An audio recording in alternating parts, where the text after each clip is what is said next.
Well, welcome to our next OS Talks here at OSTraining, and I'm really happy to introduce you today to our PHP instructor, Diana Dupuis, and she is joining us from Austin, Texas. Austin, Texas. Great to see you again. It's been, I guess I saw you last at the last DrupalCon.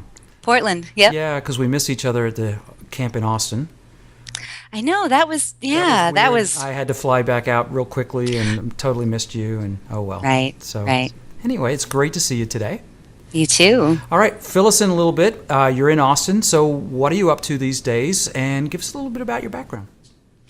So I came to Drupal when I owned my own little one-person web shop. I downloaded it and fell in love with it and stayed in it. After I moved to Austin, I joined Four Kitchens, and I was with them for about 4 years and did some very rewarding work. And also developed the training program that they are still very successful in offering and are truly brilliant at. And I also became the global track chair for training for Drupal, and so I'm very involved and enjoy that part. I was director of the team before I left there. And then I went to Astonish Design, which a friend of mine owned a somewhat smaller shop, and we got together to really build some internal engineering systems and do some really exciting kind of cutting edge things with Drupal and other emerging technologies. So that ended recently, and so now I'm considering what's next for me. Okay. So now you did our PHP class. So I did. Yes, you did, and it's been very well received. I'm glad. So PHP is, obviously the foundation of Drupal, and it's kind of one of those foundational languages. How long have you known PHP?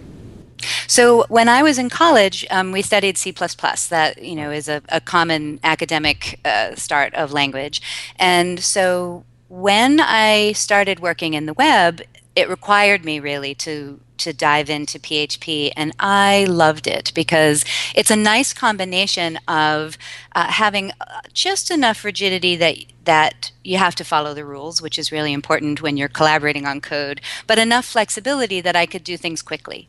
And so I got into that, about 8 or 9 years ago, and then have worked predominantly in that language ever since. Right, and then flowed right into Drupal. And flowed right, yeah. I mean I think it's a combination of the applications I most enjoy working with that have the purpose that I most care about have also tended to be PHP applications. Right. So it was a natural fit for me that both language and purpose went together. Right, and for the record, you're a fantastic trainer. Oh, thank you. That's very kind of you, Rob. Thank you. I'd encourage all of anybody who's watching, if you're at a camp or at a DrupalCon where Diana's teaching, it'd be a worthwhile time to sign up for one of your courses for sure. Well, thank you. It's my favorite. Teaching people who have not programmed before or think that they can't program is my favorite thing to do because it's so rewarding to watch people realize that this is it's a language. It's a language like any other language, and if you practice, you can learn it. Yeah. There's such a great combination of intelligence and creativity in the flow of logic and language. And I think people don't know that until they experience it. So you really have to give them the experience rather than try and explain it. So that's why I focus a lot on that kind of training. Also, I want to encourage more women to go into coding. And generally that happens the first time that either girls or women experience programming and then say, oh, this is great. This is great. Yeah. Well, and so, that is one of the big pushes in not only in Drupal, but all the open source projects, it seems, is to get more women involved. What do you think are some of the keys to that, other than what you just said, just sitting them down and showing them some things that they can go, yeah, this is not that hard. But what do you think are some of the keys to seeing more women getting involved in open source?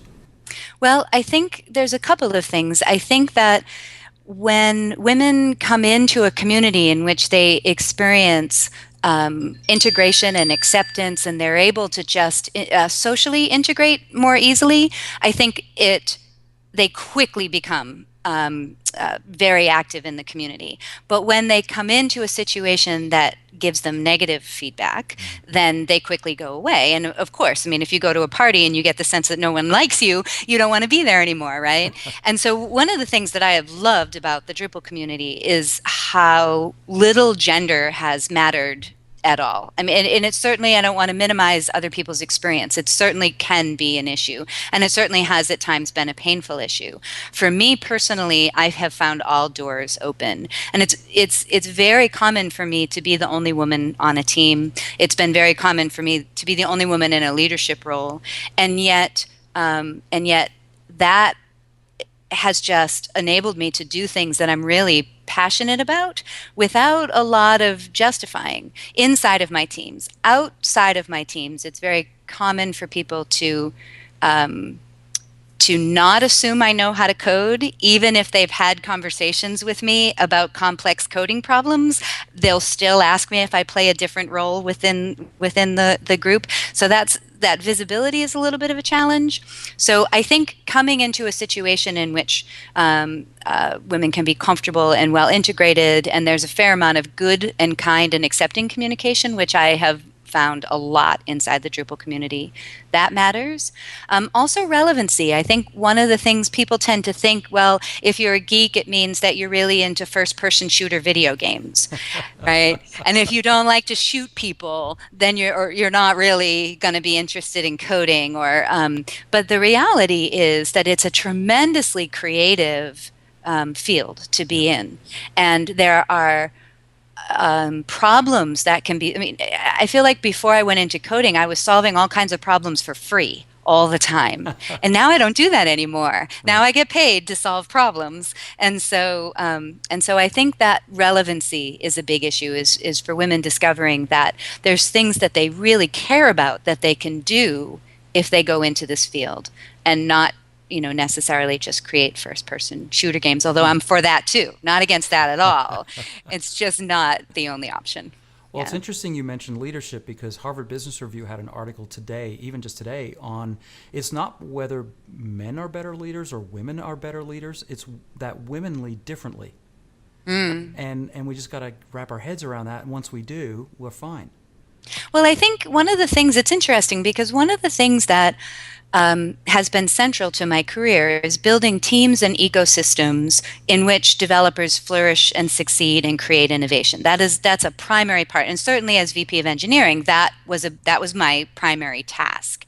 And I actually have found that really strongly intuitive.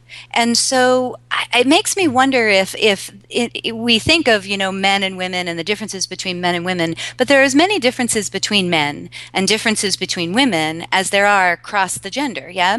And so to a great extent, if the focus of leadership is about creating an ecosystem that gives everyone the opportunity to succeed and innovate and create, then it can handle differences. And there are differences between the way that the guys on the team approach things. I read a computer science professor saying that she learned very quickly that when the boys, she was a high school teacher, when the boys came in to ask coding questions, they would come in and lead right with the question.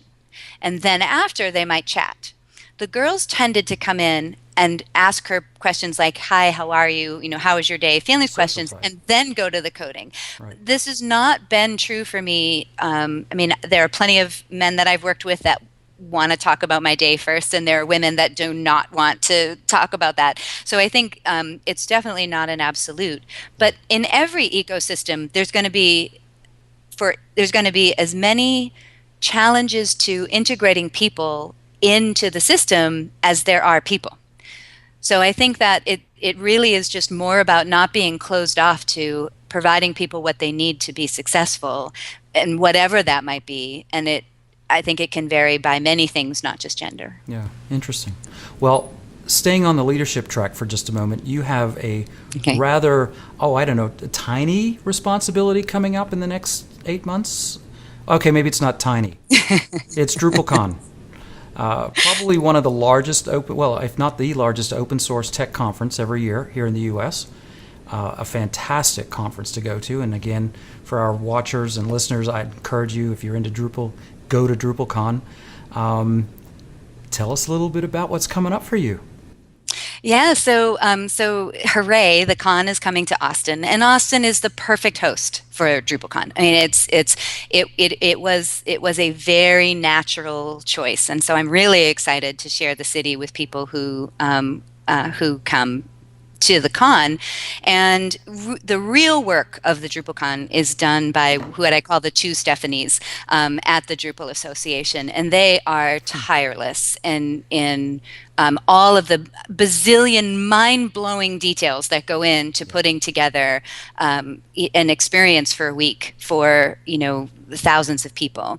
And so my role compared to theirs is very small, and it really is to just sort of be the boots on the ground for them, so that I can provide whatever, I guess, as we go along, whatever it is that is helpful or beneficial to them where they aren't actually here in Austin once we start getting ramped up for the con. So I'm not entirely sure. I think every con has its own unique challenges, what the challenges will be, but to organize bringing everyone that I most care about in the world to Austin to geek out for a week. I mean, really, what better job is that, right? And I've been involved in one way or another with cons for the last 4 or 5 years now. So I always try and do something. So to me, this is just a natural extension of contributing back to the community by providing some service to the con. And so in this case, it's just kind of whatever Austin and the association needs in order to come together in a way that's really successful for the people who are going to be at the con. Right. Well, I think they made a great choice. Well, thank you. So the con, and then you finished up this last project. What's next? Yeah. So one of the things that's really exciting is that I'm not 100% sure yet, because what I really most care about are the really challenging and interesting problems and the vibrant, intelligent teams that I get to work with. And so the what, I think, will sort itself out as I explore where I might be most of service. But I know that those two things will stay central, plus strategy. I really enjoy figuring out, taking complexity and boiling it down into something that can be built, and then building it with people that I enjoy spending every day with. So I have every faith that that's something new and wonderful, and I also want to do more publishing and training. That's really important to me. So I will say that I'm going to keep better control over my time so that I can do more publishing and training. And 6 months from now, please ask me if I succeed. Yeah. And after the con, about 3 weeks after the con, when you've regained consciousness, we'll ask you again then too. So okay, please do, because I confess I've made this commitment a few times in the last 20 years. So okay. I'm committed, though. Good. Well, Diana, listen, thanks so much for joining us today. Thanks. These OS talks are a lot of fun. We've had such a variety of people, and you're just fantastic. So thanks for joining us. Thank you.